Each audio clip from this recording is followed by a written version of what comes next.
Randonneuses, randonneurs, bonjour et bonjour à tous.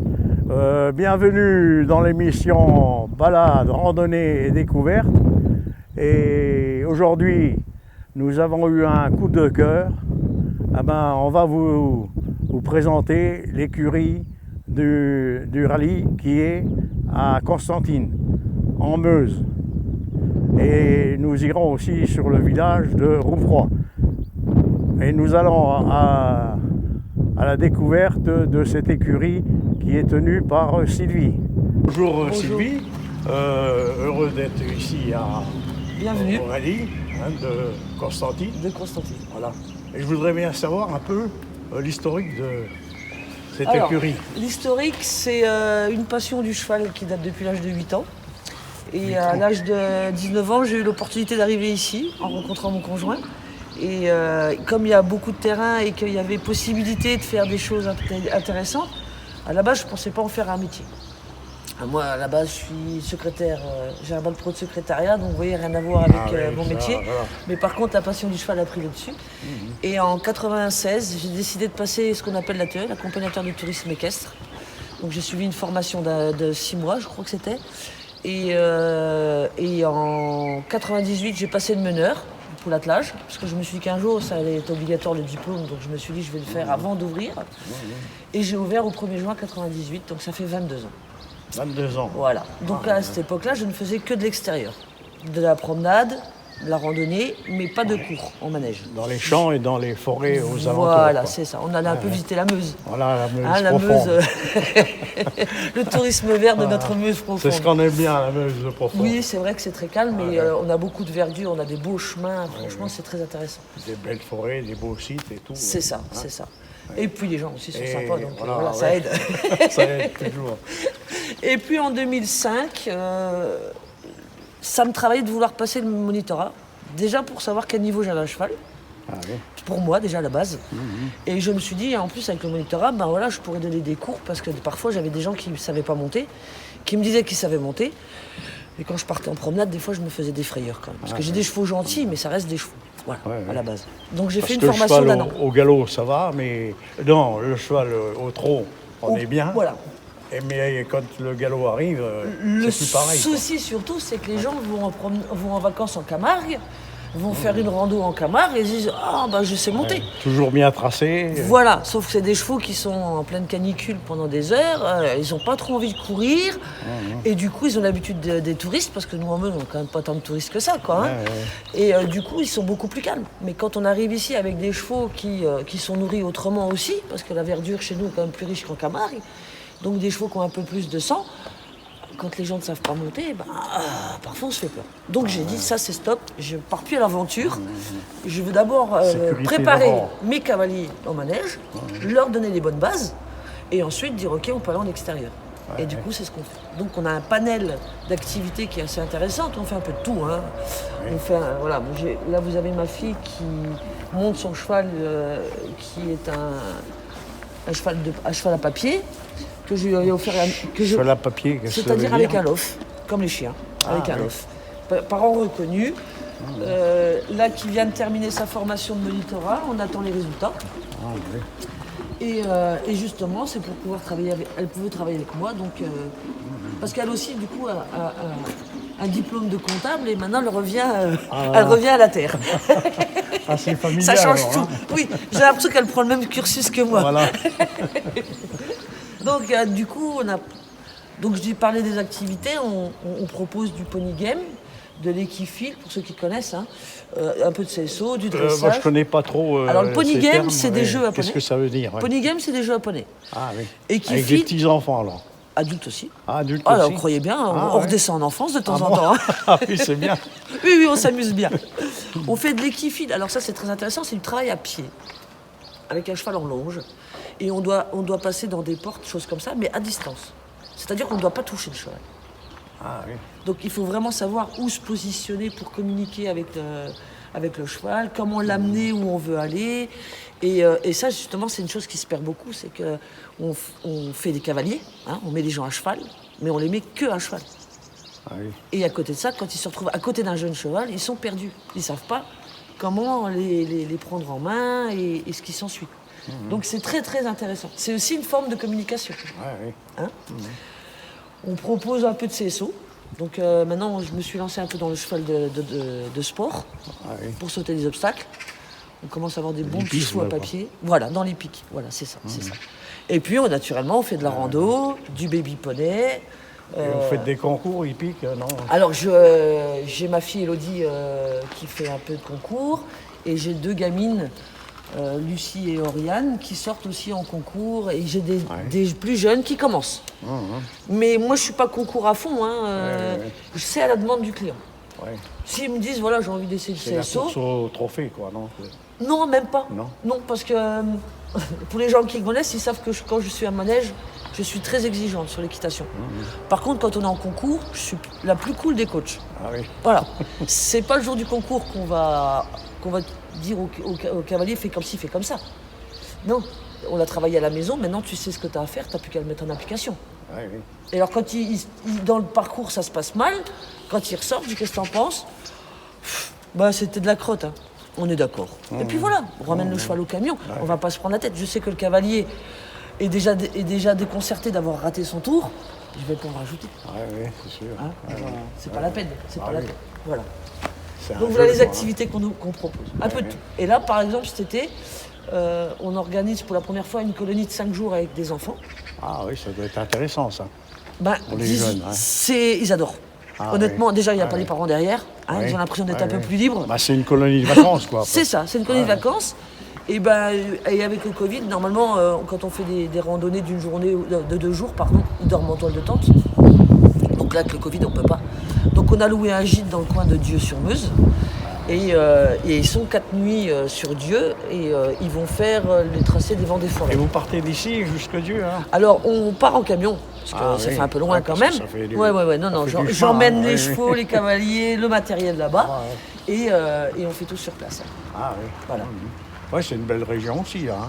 Il y a des beaux coins à visiter. Il y a beaucoup de bois, donc déjà, il y a moins de risques de voiture ou de quoi que ce soit.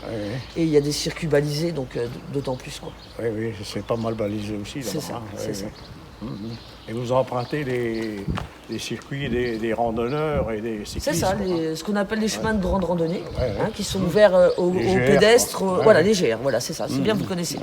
Voilà, oui, les GR. Donc ça veut dire que ça accepte les gens à pied, en vélo, à cheval, voilà. C'est très bien comme ça. Sauf les moteurs, automobiles. Tout ce qui est à moteur. Et vos autres activités, par exemple, avec les handicapés, tout ça, vous faites aussi? Oui, c'est une chose que j'essaie de développer parce que ça m'intéresse beaucoup. Ayant un frère handicapé, j'ai toujours voulu travailler avec ces personnes-là pour leur apporter quelque chose. Voilà. Et du coup, on travaille avec l'hôpital de jour de Mont-Saint-Martin, c'est avec des enfants. Avec des enfants trisomiques, il n'y a pas de trisomique. Autistes et hyperactifs. Et là, hyperactifs, apparemment, il y en a de plus en plus, alors voilà. Et le siècle qu'on vit, c'est normal. C'est ça. Et je m'aperçois que les autistes, je suis attirée par ces gens-là, par ce symptôme-là, parce qu'il y a une amélioration qui... conséquente, quoi. C'est radical. Radical. On arrive à capter l'attention et on arrive à les amener à monter dessus. Alors que moi, à la base, quand j'avais discuté avec les intervenants, je leur avais dit, chez moi, je ne force pas les enfants à monter dessus. Je veux surtout qu'ils aient déjà l'approche, le tactile, le contact. Le gros nounours tout chaud qu'on peut toucher. Enfin bref, voilà. Quoi. Et c'est de eux-mêmes qui m'ont demandé à monter. Voilà.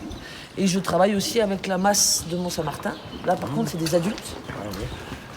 Il y en a en chaise roulante. Donc là, c'est un peu plus compliqué, entre guillemets, dans le sens où quoi qu'on en a mis une à cheval quand même. On a été étonnés parce qu'on a une demoiselle qui s'appelle Aude, qui est dans une chaise roulante avec une coquille attachée, ficelée, parce qu'elle tient pas, le haut du corps ne tient pas.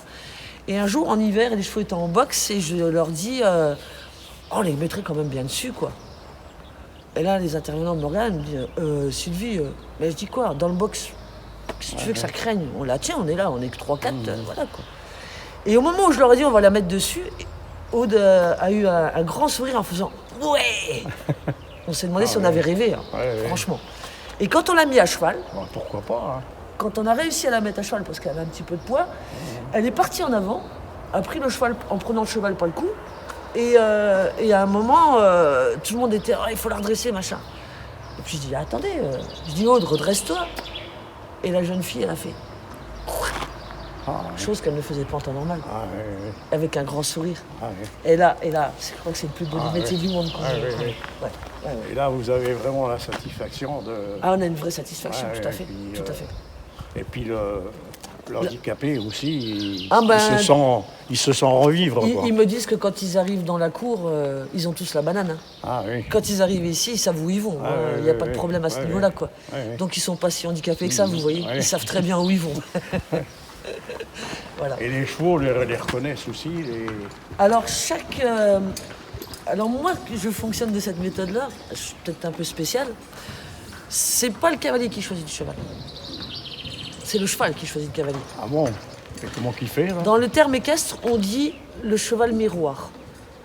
C'est-à-dire que vous pourrez faire l'expérience n'importe où. Vous rentrerez dans une écurie, vous allez marcher dans l'allée et vous allez aller caresser un cheval. Pourquoi celui-là et pas un autre? Parce que celui-là, c'est votre reflet. Mais c'est pas calculé, hein. C'est pas calculé. C'est instinctif. Et vous allez vous apercevoir qu'en fin de compte, avec ce cheval-là, vous avez plein de points communs. Voilà. C'est formidable. Mais quand on cherche un peu plus loin... On comprend pourquoi vous aimez ce métier. Mais c'est une passion.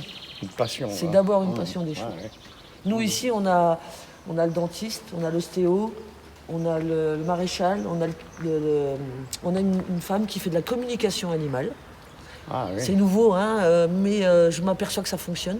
Qui s'appelle Virginie Cortès, qui vient de la Chartre, quand elle vient chez nous, avec un ostéopathe qui s'appelle Benjamin, qui soigne les chevaux, alors. Oui. Parce que les chevaux sont comme nous, hein. Vous les lâchez dans le manège, ils vont sauter en l'air de joie et crac, je me suis fait mal au dos. Ça vous est jamais arrivé de vous amuser en disant oh l'imbécile, je me suis fait mal. Voilà. Et bien les chevaux sont comme nous, ils sont pas différents. Ils sont pas différents. Mais justement, ce qui est bien, c'est de les connaître. Parce qu'on voit comment ils se déplacent, on voit dans le caractère. Moi, quand je sangle un cheval et qu'il est un peu comme ça, qu'il me regarde un peu de travers, ça me va bien de dire ça, qu'il regarde un peu de travers, je me dis, il a mal quelque part. Donc hop, j'appelle mon ostéo, parce que moi, si j'ai mal au dos, vous ne me sautez pas sur le dos. Hein. Bon, ben voilà, c'est pareil. Alors ostéo, vétérinaire aussi, vous avez... Vétérinaire, bien sûr, ça coupe de source, oui, tout à fait. Bon cheval, bon oeil, on dit toujours. Revenons à la colonie de vacances, ça me dit quelque chose. Est-ce que vous avez encore des places si jamais nos téléspectateurs nous, on travaille aussi à la demande. C'est-à-dire que quelqu'un nous appelle en disant voilà, j'ai un groupe de 10 enfants, on veut faire un après-midi poney, on va caler une date. Pas de problème. On travaille avec, de temps en temps, on a le centre aéré de Spincourt, on a Longwy qui viennent, l'AEMO 54. Donc voilà, il y a Longuillon qui vient aussi, un centre aéré. Et des fois, nous, on se déplace. Par exemple, au mois de septembre, c'est la fête du cheval à... Villachèvre. Non, sur Orne. Comment? Vitry-sur-Orne. Bien, il le dit, merci. À Vitry-sur-Orne, on va là-bas, on fait des baptêmes poney. Aux gens, voilà. Donc on se déplace, il n'y a pas de problème. On peut nous demander si... Vous avez des camionnettes... Voilà, on a tout ce qu'il faut. On a le matériel pour, et puis s'il y a des gens qui ont une envie ou une idée avec des poneys ou des chevaux, ils m'appellent et on essaie de mettre en place une journée ou deux, ou comme ils veulent, quoi. Alors Sylvie, où tu nous emmènes, là? Alors ici, c'est l'écurie du club. C'est une écurie qui a été réfléchie dans le sens où... vous voyez qu'il y a des box en contrebas, là. Contrebas, voilà. C'est pour la simple et bonne raison, c'est que quand on a des poulains, on les met dans ces box-là. Du coup, les chevaux vont avoir l'habitude de voir les gens passer au-dessus d'eux. Et quand on va les débourrer, quand on va monter dessus pour la première fois et tout... alors pour initier les gens, alors, le débourrage, qu'est-ce que ça veut dire? Débourrage, c'est d'apprendre au jeune cheval d'accepter le cavalier, la selle, le filet, parce que ça, c'est pas inné. Quand il arrive au monde, il n'est pas célébridé, le cheval. Donc, moi, quand on a fait cette écurie-là, je me suis dit, super, on va mettre les poulains ici. Et comme on passe toujours en contre-haut, il y a des gamins qui passent en courant et tout ça, les chevaux n'auront plus peur. Et du coup, dans mes débourrages, les chevaux sont beaucoup plus calmes quand on leur monte sur le dos, parce que vous voyez bien, quand vous montez dessus pour la première fois, vous êtes haut derrière. Ils ont l'habitude de l'humain. Voilà, ils ont l'habitude des choses qui sont au-dessus d'eux. Voilà. Donc du coup, on a des réactions moins violentes, on va dire. Violentes, oui. Voilà. C'est tout simplement pour ça. Voilà. Là, c'est l'écurie club, donc bon, il y a quelques chevaux de propriétaires quand même. Là, bon, ils ont été lavés, désinfectés comme tous les ans. Tous les ans, quand les chevaux sortent, tout écarchéré et refait. Donc là, on a des travaux de comment dirais-je, de rénovation, hein, parce qu'on a des vrais bourrins dans l'écurie. Et voilà. Et là, il ne nous en reste plus que deux. On a une poulinière d'une cliente, une jument qu'on vient de mettre à l'insémination qui est remplie. Et là, j'attends que mon foin soit fait dans un de mes parcs pour pouvoir la mettre en pâture. Ah, oui. Et on a justement une pouliche au débourrage. Voilà, donc là, on a Boum. Ah, bonjour Boum. Ça va-t-il Boum? Voilà, on a Boum. Oh, il est beau Boum, hein. Donc c'est une jument qui est pleine, là, maintenant. Tout bon. Elle a un petit caractère, attention à vous quand même, parce que quand elle ne connaît pas, mademoiselle, ouais. Ah, oui. C'est une vraie madame. Hein. Et ici, on a Harmonie. Ça, c'est une pouliche de 3 ans. Harmonie. C'est une pouliche de 3 ans que j'ai au débourrage. Donc voilà, on a commencé à la désensibiliser au toucher, on a commencé à l'allonger. On lui apprend les termes. Gentil, oh, t'es gentil. Ah, hein. oui, c'est un amour. Elle a confiance. Voilà, la confiance. Voilà. Il n'y a pas d'agressivité, il n'y a pas de méchanceté. Au contraire, elle aime bien qu'on la tripote. Ah, hein, ouais. Nénette? Comme les chiens quand on les caresse. C'est ça, c'est ça. Hein? Mais bon, tous les chevaux n'aiment pas, hein. C'est comme les gens. Ouais. Hein. Ah oui. Il y a des gens qui sont tactiles et il y en a d'autres qui sont moins. Et ben, les chevaux, c'est pareil. Il y a des chevaux qui sont très indépendants. Vous allez venir comme ça, vous allez le toucher, il va aller au fond, l'air de dire fiche-moi la paix, j'étais en train de faire ma sieste. Ah, t'aimes bien ça. Hein. Ah oui, là, ça bien gratte. quand on gratte la croupe. Hein. Et ben voilà, vous voyez, il y a des chevaux qui. Là, elle est contente parce qu'elle n'arrive pas à se gratter. Ces box-là, ils sont fermés au-dessus parce que j'avais des étalons ou des poulinières. Donc, les juments avec les poulains, en général, sont agressifs vis-à-vis des autres puisqu'ils protègent leur progéniture. Mais par contre, les autres box, ils sont ouverts au-dessus pour qu'ils puissent se toucher mutuellement. Il faut qu'ils aient un contact entre eux. Un contact entre eux. Voilà, c'est ça. C'est ça. C'est pour ça que les box sont vides en été, parce que normalement, ils sont censés être tous au parc pour pouvoir faire la hiérarchie dans un troupeau. Ah, oui. Et puis leur vie de cheval, elle est dehors, elle n'est pas enfermée dans un box. Ben là, je vais vous montrer notre cheptel de poney et double poney. Oui. Et là, il rend service aux voisins. Hein, il tonde. Alors c'est bien comme ça. Voilà. Après, on recoupe les refus pour que ça soit entretenu, mais du coup, ça nettoie bien. Alors là, c'est un peu une histoire de famille. C'est qu'à la base, quand j'ai démarré, je voulais faire des poneys. Donc j'ai fait un peu d'élevage. Et là, vous avez Cacao qui est là, Nougatine. Ils sont frères et sœurs. Ils sont nés chez moi. Et au fond là-bas, vous avez une ponette noire, une petite tout au fond, à droite. Alors elle, c'est la maman du grand noir qui est devant nous, là. Et il m'en manque un. Ah, Pirate, il est derrière, il est tellement petit qu'on ne le voit pas.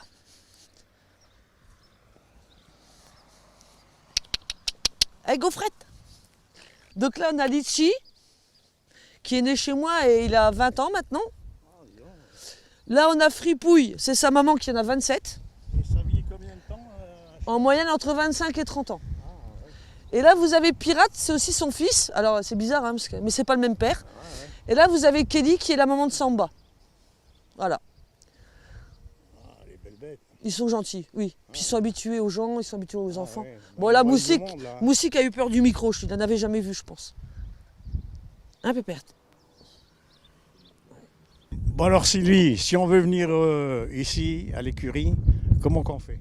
Eh ben, on a un site qui s'appelle Écurie avec un S du Rail.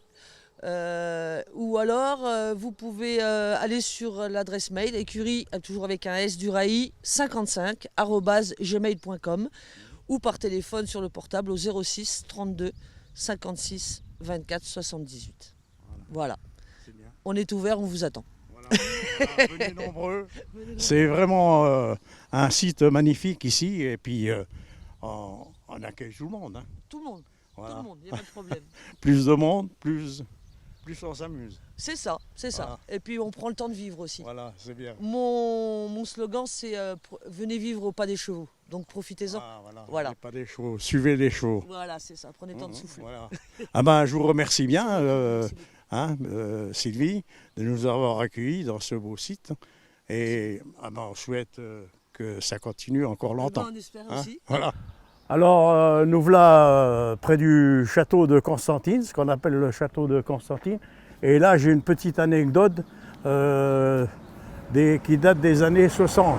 Il y avait, dans le cadre de l'OTAN, il y avait des bases canadiennes et américaines qui étaient stationnées, qui était de la Royal Air Force canadienne, qui était basée à Marville, et l'autre qui était à Étain, Rouvre, qui était américaine.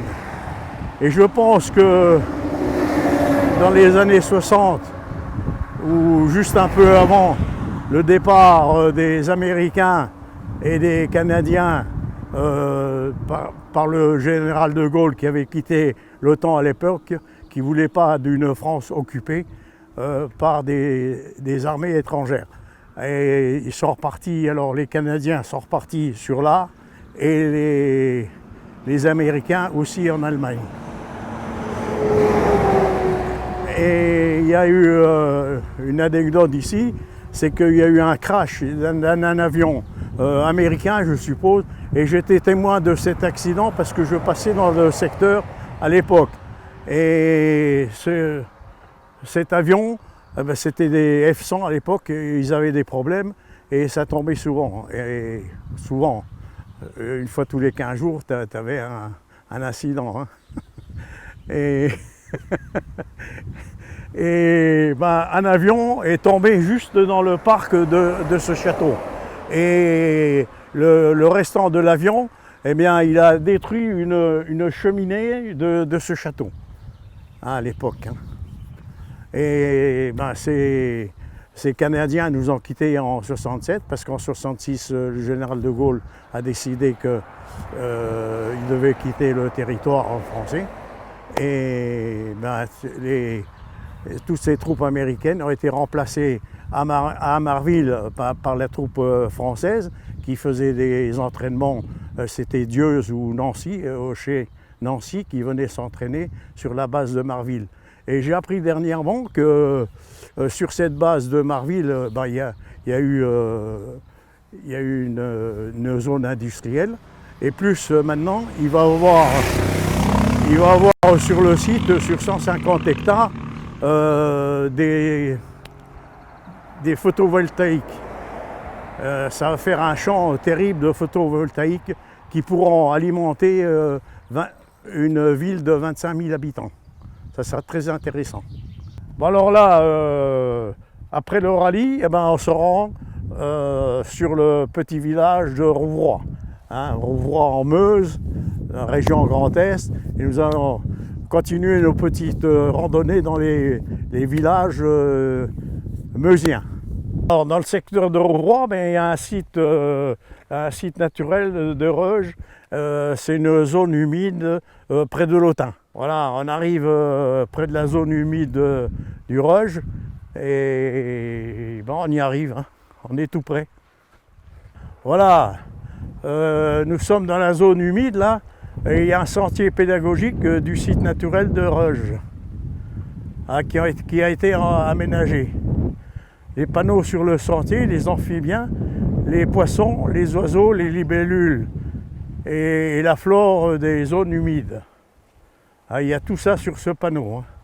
C'est bien fait, ça, c'est tout récent. Alors l'étang de Reuge a été créé en 1975. Il a été utilisé pendant plusieurs années par l'association de pêche à des fins de production de poissons, gardons, carpes, tanches, brochets et perches. En 2015, face aux problèmes récurrents d'assèchement du plan d'eau, l'idée est venue de le transformer en zone humide. Voilà.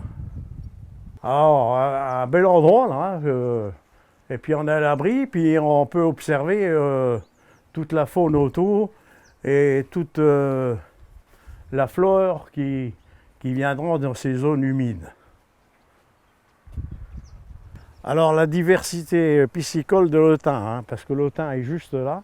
Et alors que ce qu'on rencontre comme poisson, le brochet, chevenne, gardon, ablette, tanche, goujon et toutes sortes de la brème, la perche, l'auche, perce-soleil, tiens, c'est perce-soleil, il vient de percer le soleil. Hein.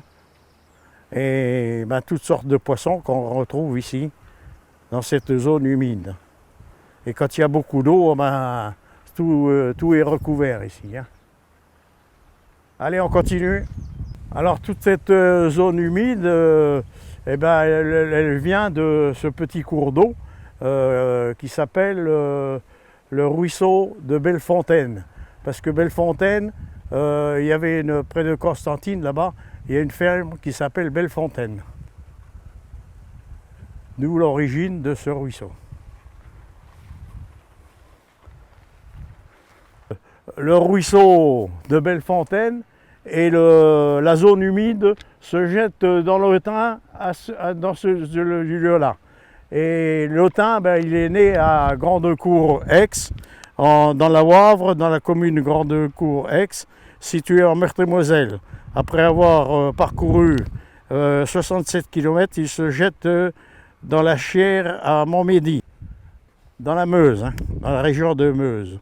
Alors ce ruisseau, cette rivière, l'Autun, elle passe dans 2 départements, la Meurthe-et-Moselle, alors Grandecourt-Aix, Affléville, Grand Failly, Petit Failly, Villéron, Saint-Jean-les-Longuillons et autres.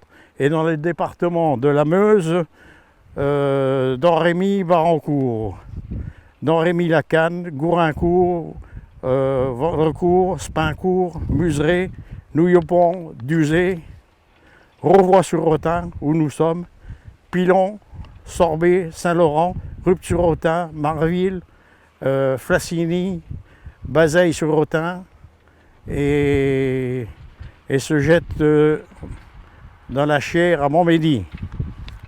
Alors nous sommes devant l'église de Rouvroy, l'église dédiée à Saint-Félix, qui date de 1738.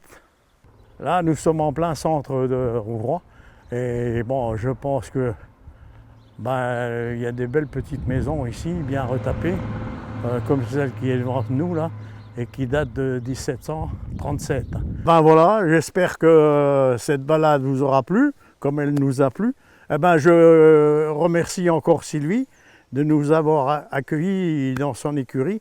Et si vous avez envie de faire de l'équitation ou faire des petites balades à cheval, alors n'hésitez pas, allez voir Sylvie et vous serez bien reçus et bien contents d'avoir côtoyé les chevaux. Et ben pour nous, je vais aller encore dans la forêt pour voir s'il n'y a pas de belles balades à faire par ici. Je continue mes balades. Allez, à la prochaine. Au revoir.